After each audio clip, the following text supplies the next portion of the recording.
Tulungan mo na sila, siya muna dito. Ito pa rin bagong yugto ng inyong buhay. Tingnan mo. Dito kasi may pasalubong din ako sa'yo, anak. Tulungan mo muna siya dito, Ryan. At kami busog kung naiintindihin niya pagkain. Busog-busog. Tulungan mo yung asawa mo. Ano oras kayo umalis? Alas 5. Mo ano lang? 4 hours lang? Madali na yun, pag may sasakyan. 3 hours lang yun. Alam mo na, di pupuntahan na natin. Pwede na. Oo, pwede. Anong araw ngayon pa? 15? Sunday.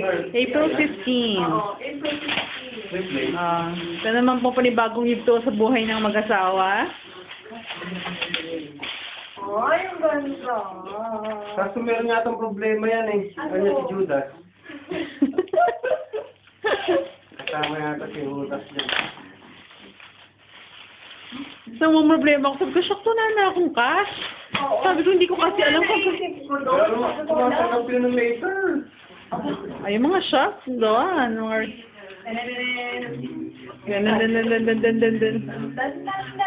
Sige, no? Ano, pwede na ba yan? Ano pwede na? Pwede. Sa mga Ang ate-ate. taray! Ganda. Oh, yung Ito na, para sa ako. Oh, ito, para sa'yo. Pasalubong ko para sa'yo. Talaga ng lisensya. Natuwa ako. Ako din bumili. Makita mo yung loob para ano. passport na. Makita mo yung loob. Passport ko na. Binigay sa amin nung nag-organize. Oo. May relic pa ni Father Tio. Pailabas mo yung ano, yung supot na binili natin. Galing Oo, di ba? Ganda. Alam mo, passport eh, no? Alright. Yung body pula, pangit. Pangit. Baka naman kasi yung magmukhang bating eh. Ang ganda, mama, ang ganda. Naku. Pangit din, gold.